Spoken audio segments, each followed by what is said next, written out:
Hi, welcome. I'm Mary. I'm the manager at the Claremont Branch Library, and this is our daily reading from The Wizard of Oz by L. Frank Baum. This is our 7th day, and we will be reading chapter 12 because it's one of the longer chapters again.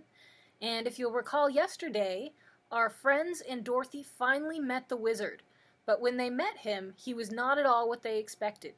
Each person went in to meet the wizard separately, and they each saw something different. Dorothy saw a huge head, the Scarecrow saw a lovely lady, the Tin Woodman saw a scary beast, and the Cowardly Lion saw a great ball of fire. And when each made their request to Oz, he told them that he would not grant their request unless they killed the Wicked Witch of the West, and told him that she was dead. So the friends all got together and decided that their only chance was to go west and see if they could find the Wicked Witch of the West. So that is where we pick up in chapter 12, and the friends will begin their journey now west to find the Wicked Witch of the West. Chapter 12. The soldier with the green whiskers led them through the streets of the Emerald City, until they reached the room where the guardian of the gates lived. This officer unlocked their spectacles to put them back in his great box, and then he politely opened the gate for our friends. "Which road leads to the Wicked Witch of the West?" asked Dorothy. "There is no road," answered the guardian of the gates. "No one ever wishes to go that way." "How then are we to find her?" inquired the girl. "That will be easy," replied the man. "For when she knows you are in the country of the Winkies, she will find you, and make you all her slaves."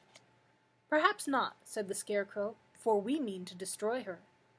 "Oh, that is different," said the guardian of the gates. "No one has ever destroyed her before, so I naturally thought she would make slaves of you, as she has of all the rest. But take care, for she is wicked and fierce, and may not allow you to destroy her. Keep to the west where the sun sets, and you cannot fail to find her." They thanked him and bade him goodbye, and turned toward the west, walking over fields of soft grass dotted here and there with daisies and buttercups. Dorothy still wore the pretty silk dress she had put on in the palace, but now, to her surprise, she found it was no longer green, but pure white. The ribbon around Toto's neck had also lost its green color, and was as white as Dorothy's dress. The Emerald City was soon left behind. As they advanced, the ground became rougher and hillier, for there were no farms nor houses in this country of the West, and the ground was untilled. In the afternoon, the sun shone hot in their faces, for there were no trees to offer them shade, so that before night, Dorothy and Toto and the lion were tired, and lay down upon the grass and fell asleep, with the Woodman and the Scarecrow keeping watch. Now the Wicked Witch of the West had but one eye, yet that was as powerful as a telescope, and could see everywhere. So as she sat in the door of her castle, she happened to look around, and saw Dorothy lying asleep with her friends all about her. They were a long distance off, but the Wicked Witch was angry to find them in her country, so she blew upon a silver whistle that hung around her neck. At once there came running to her from all directions a great pack of wolves. They had long legs and fierce eyes and sharp teeth. "Go to those people," said the witch, "and tear them to pieces." "Are you not going to make them your slaves?" asked the leader of the wolves. "No," she answered. "One is of tin and one is of straw. One is a girl and another a lion. None of them is fit to work, so you may tear them all to small pieces." "Very well," said the wolf, and he dashed away at full speed, followed by the others. It was lucky the Scarecrow and the Woodman were wide awake and heard the wolves coming. "This is my fight," said the Woodman, "so get behind me, and I will meet them as they come." He seized his axe, which he had made very sharp, and as the leader of the wolves came on, the Tin Woodman swung his arm and chopped off the wolf's head from its body, so that it died immediately. As soon as he could raise his axe, another wolf came up, and he also fell under the sharp edge of the Tin Woodman's weapon. There were 40 wolves, and 40 times a wolf was killed, so that at last they all lay dead in a heap before the Woodman. Then he put down his axe and sat beside the Scarecrow, who said, "It was a good fight, friend." They waited until Dorothy awoke the next morning. The little girl was quite frightened when she saw the great pile of shaggy wolves, but the Tin Woodman told her all. She thanked him for saving them and sat down to breakfast, after which they started again upon their journey. Now this same morning the Wicked Witch came to the door of her castle and looked out with her one eye that could see far off. She saw all of her wolves lying dead, and the strangers still traveling through her country. This made her angrier than before, and she blew her silver whistle twice. Straightway a great flock of crows came flying toward her, enough to darken the sky. And the Wicked Witch said to King Crow, "Fly at once to the strangers, peck out their eyes, and tear them to pieces." The wild crows flew in one great flock toward Dorothy and her companions. When the little girl saw them coming, she was afraid, but the Scarecrow said, "This is my battle, so lie down beside me, and you will not be harmed." So they all lay down upon the ground, except the Scarecrow, and he stood up and stretched out his arms. And when the crows saw him, they were frightened, as these birds always are by scarecrows, but did not dare to come any nearer. But the King Crow said, "It is only a stuffed man. I will peck out his eyes." The King Crow flew at the Scarecrow, who caught it by the head, twisted its neck until it died. And then another crow flew at him, and the Scarecrow twisted its neck also. There were 40 crows, and 40 times the Scarecrow twisted a neck, until at last all were lying dead beside him. Then he called to his companions to rise, and again they went upon their journey. When the Wicked Witch looked out again, and saw all her crows lying in a heap, she got into a terrible rage, and blew 3 times upon her silver whistle. Forthwith there was heard a great buzzing in the air, and a swarm of black bees came flying toward her. "Go to the strangers and sting them to death," commanded the witch, and the bees turned and flew rapidly until they came to where Dorothy and her friends were walking. But the woodman had seen them coming, and the Scarecrow had decided what to do.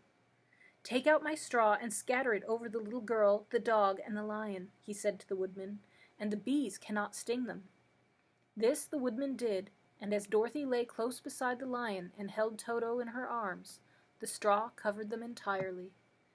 The bees came and found no one but the woodman to sting, so they flew at him and broke off all their stings against the tin, without hurting the woodman at all. And as bees cannot live when their stings are broken, that was the end of the black bees, and they lay scattered thick about the woodman, like heaps of fine coal. Then Dorothy and the lion got up, and the girl helped the Tin Woodman put the straw back into the Scarecrow again, until he was as good as ever. So they started upon their journey once more. The Wicked Witch was so angry when she saw her black bees in little heaps, like fine coal, that she stamped her foot and tore her hair and gnashed her teeth.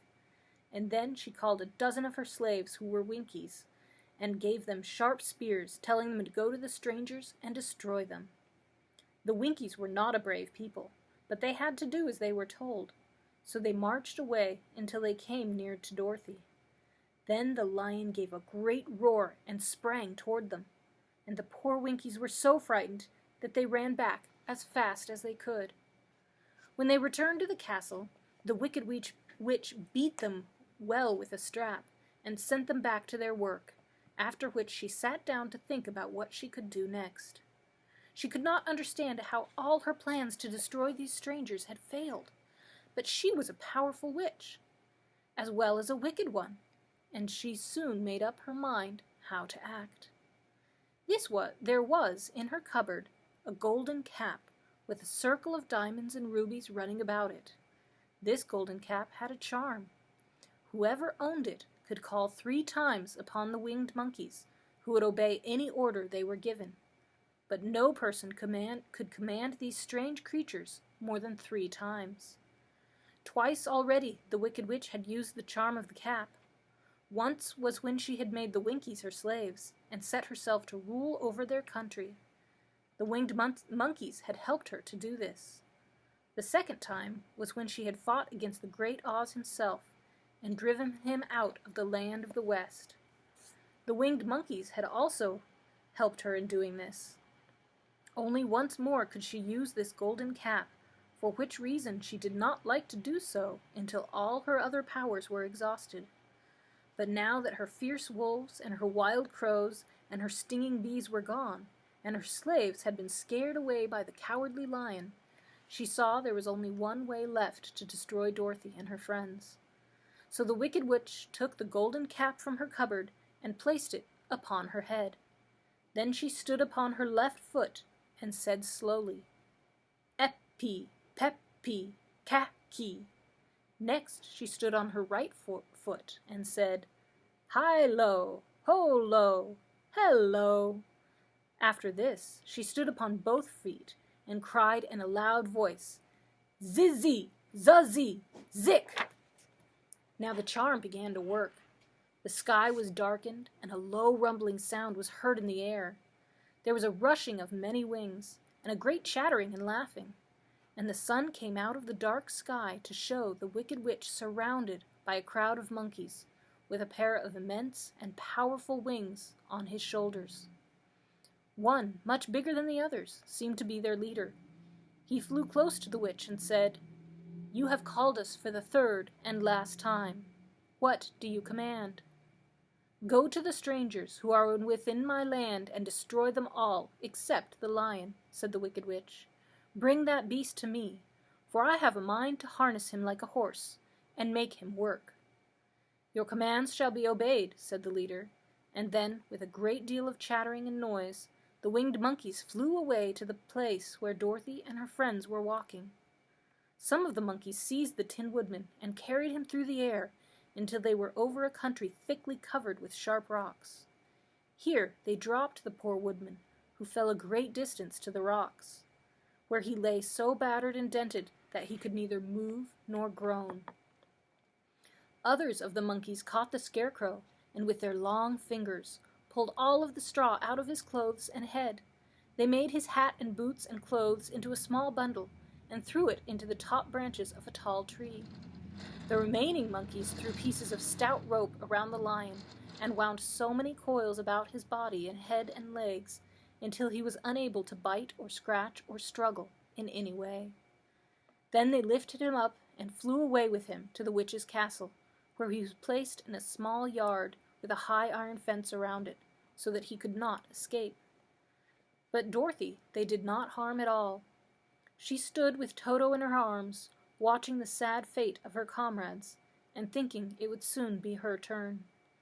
The leader of the winged monkeys flew up to her, his long hairy arms stretched out and his ugly face grinning terribly. But he saw the mark of the good witch's kiss upon her forehead, and stopped short, motioning the others not to touch her. "We dare not harm this little girl," he said to them, "for she is protected by the power of good, and that is greater than the power of evil. All we can do is carry her to the castle of the wicked witch and leave her there." So carefully and gently they lifted Dorothy in their arms and carried her swiftly through the air until they came to the castle, when they set her down upon the front doorstep. Then the leader said to the witch, "We have obeyed you as far as we are able. The Tin Woodman and the Scarecrow are destroyed, and the lion is tied up in your yard. The little girl we dare not harm, nor the dog she carries in her arms. Your power over our band is now ended, and you will never see us again." Then all the winged monkeys, with much laughing and chattering and noise, flew into the air and were soon out of sight. The wicked witch was both surprised and worried when she saw the mark on Dorothy's forehead, for she knew well that neither the winged monkeys nor she herself dare hurt the girl in any way. She looked down at Dorothy's feet, and seeing the silver shoes, began to tremble with fear, for she knew what a powerful charm belonged to them. At first the witch was tempted to run away from Dorothy, but she happened to look into the girl's eyes, and saw how simple the soul behind them was, and that the little girl did not know of the wonderful power the silver shoes gave her. So the wicked witch laughed to herself and thought, "I can still make her my slave, for she does not know how to use her power." Then she said to Dorothy, harshly and severely, Come with me, and see that you mind everything I tell you, for if you do not, I will make an end of you, as I did of the Tin Woodman and the Scarecrow." Dorothy followed her through many of the beautiful rooms in her castle, until they came to the kitchen, where the witch bade her clean the pots and kettles and sweep the floor and keep the fire fed with wood. Dorothy went to work meekly, with her mind made up to work as hard as she could, for she was glad the Wicked Witch had decided not to kill her. With Dorothy hard at work, the witch thought she would go into the courtyard and harness the Cowardly Lion like a horse. It would amuse her, and she was sure to make him draw her chariot whenever she wished to go to drive. But as she opened the gate, the lion gave a loud roar and bounded at her so fiercely that the witch was afraid, and ran out and shut the gate again. "If I cannot harness you," said the witch to the lion, speaking through the bars of the gate, "I can starve you. You shall have nothing to eat until you do as I wish."